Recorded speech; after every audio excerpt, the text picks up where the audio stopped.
HSC লাইফে যে সিলেবাসটা আছে এই সিলেবাসটা যদি আপনি ভালোভাবে শেষ করতে চান এবং প্রপার ভালোভাবে একটা রেজাল্ট করতে চান তাহলে একজন স্টুডেন্টের মাস্ট বি প্রতিদিন অর্থাৎ পার ডে 10 ঘন্টা পড়াশোনার কোনো বিকল্প নয়, অর্থাৎ মাস্ট বি 10 ঘন্টা পড়াশোনা করতে হয় বা করলে ভালো হয়। সো আজকে একটা ইফেক্টিভ রুটিন আপনাদেরকে দিব যে পার ডে অর্থাৎ প্রতিদিন কিভাবে আপনি 10 ঘন্টা স্টাডি করতে পারেন। এখন আমি যে স্টাডি প্ল্যানটা দিব এটার সাথে অনেকের ম্যাচ হতে পারে আবার অনেকের ম্যাচ নাও হতে পারে।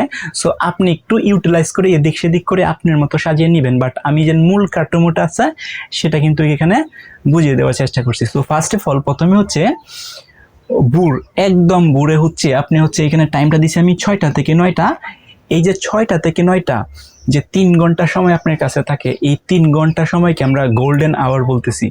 অর্থাৎ এই 3 ঘন্টা যদি আপনি প্রপারভাবে স্টাডি করতে পারেন তাহলে আপনি কিন্তু অনেক কিছু অ্যাডাপ্ট করে নিতে পারবেন। এবং এই 3 ঘন্টা দিন স্টাডি করবেন, সেখানে যে কঠিন বিষয়গুলো আছে, কঠিন যে টপিকগুলো আছে সেইগুলা কিন্তু আপনি পড়াশোনা করবেন।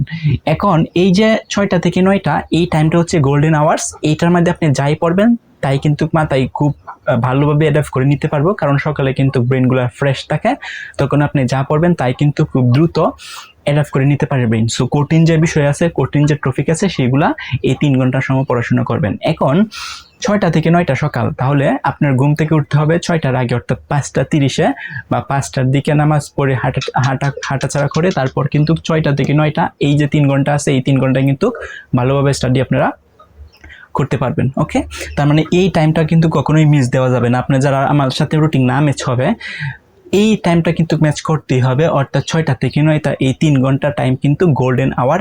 এই টাইমটার মধ্যে আপনি যেভাবে হোক পড়তে হবেই। আচ্ছা, এরপরে হচ্ছে 6টা থেকে 9টা এখানে 3 ঘন্টা কঠিন বিষয়গুলো পড়বেন। এরপরে হচ্ছে 10টা থেকে 12টা অর্থাৎ 9টার সময় পড়া শেষ করার পর হচ্ছে আপনি একটু খাওয়া দাওয়া বা একটু বিশ্রাম নেওয়ার পর আবার 10টা থেকে 12টা অর্থাৎ 10টা 11টা 12টা এই যে 2 ঘন্টা সময় থাকবে আপনার 10টা থেকে 12টা, এই 2 ঘন্টা সময়ে কিন্তু আপনি পড়তে বসতে পারেন। এবং এই 2 ঘন্টা সময়ের মধ্যে আপনি যে লিখার কাজগুলো আছে, যেন বিভিন্ন টপিকের যে লিখার যে কাজগুলো আছে সেইগুলো আপনি করবেন। ওকে, কিন্তু সকাল 6টা থেকে 9টা 3 ঘন্টা সময় কিন্তু আপনি পড়বেন বেশি বেশি করে, কারণ এগুলো আপনার ব্রেনে দ্রুত ইনস্টল হবে। আবার 10টা থেকে 12টার ভিতরে এই 2 ঘন্টা হচ্ছে আপনি লিখার যে কাজগুলো আছে সেগুলো করবেন। করার পর 3টা থেকে 5টা অর্থাৎ 10টা থেকে 12টা পরে হচ্ছে 1টা 2টা এই যে 2 ঘন্টা সময় আপনি এখানে মাঝখানে পাবেন। এই 2 ঘন্টা বা 3 ঘন্টা সময়ের ভিতরে আপনি কি করবেন, রেস্ট নেবেন, গোসল করবেন, খাওয়া দাওয়া করবেন। পরে বিকাল টাইম 3টা থেকে 5টা এখানে যে 2 ঘন্টা আপনি সময় পাচ্ছেন, এই 2 ঘন্টা সময়ের মধ্যে আপনি পড়বেন। আপনার যা পড়ার বিষয়গুলো আছে, বিভিন্ন মুখস্থ করার বিষয়গুলো আছে, প্যারাগ্রাফ বলেন বা রচনা বলেন বা হচ্ছে বাংলার যে বিষয়গুলো আছে যেগুলো মুখস্থ করতে হয় বা বিভিন্ন ইকুয়েশন মুখস্থ করতে হয়, সেগুলো কিন্তু আপনি এই 2 ঘন্টা কিন্তু আপনি পড়তে পারেন 3টা থেকে 5টা বিকাল। আচ্ছা, এরপরে হচ্ছে 5টা থেকে 6টা 1 ঘন্টা রেস্ট নেওয়ার পর আপনি 7টা থেকে 10টা এইখানে যে 3 ঘন্টা সময় আছে এই 3 ঘন্টা সময়ের মধ্যে আপনি পড়বেন এবং লিখবেন। আপনার পড়ার যে বিষয়গুলো আছে এবং লেখার যে বিষয়গুলো আছে সেখানে হচ্ছে এই 7টা থেকে 10টা অর্থাৎ এইখানে যে 3 ঘন্টা সময় আছে এই 3 ঘন্টা কিন্তু আপনি স্টাডি করবেন। এখন অনেকের প্রশ্ন থাকতে পারে যে এই যে টাইমটা আছে 10টা থেকে 12টা এখানে কিন্তু অনেকেই স্টাডি করতে পারবেন না। কেন? কারণ অনেকের হয়তো কলেজ আছে, কোচিং আছে, প্রাইভেট আছে। আপনারা এই যে টাইমটা আছে 10টা থেকে এইখানে যেন আছে 10টা থেকে 12টা, হ্যাঁ 10টা থেকে 12টা এই যে টাইমটা আছেন এই টাইমটা আপনারা একটু ইউটিলাইজ করতে পারেন। 10টা থেকে 12টা মানে পড়াশোনা, তারপরে এখানে হচ্ছে 3টা, তার মানে 10টা থেকে 3টা এই যে টাইমটা আছে এই টাইমটার মধ্যে অনেকেই কোচিং থাকে অথবা কলেজ থাকে অথবা বিভিন্ন প্রকার প্রাইভেট থাকে। সো আপনারা এই টাইমটা আপনারা কি করতে পারেন, পড়াশোনা করতে পারবেন না অনেক সময়।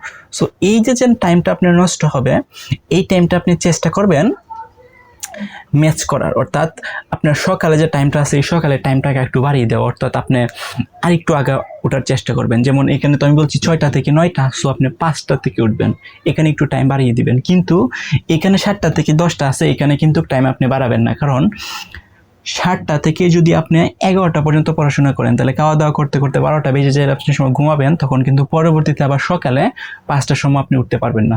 সো এই যে টাইমটা আছে এই টাইমটা কখনোই ক্রস করা যাবে না। এই টাইমটা যেন আছে এই টাইমে ঘুমাতে যেতে হবে।